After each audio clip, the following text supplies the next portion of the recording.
Этот Audi A8 приехал из Санкт-Петербурга. При движении по шоссе передний амортизатор внезапно сломался. Страховая компания не платит. Владелец обратился в магазин 4S. Решение, предложенное 4S, заключается в замене всех 4 амортизаторов одновременно. Общая стоимость 1,13 миллиона рублей.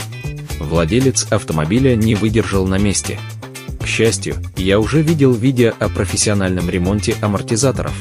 Так что свяжитесь со мной через видео ниже и приезжайте прямо сейчас, когда мы разбираем все амортизаторы.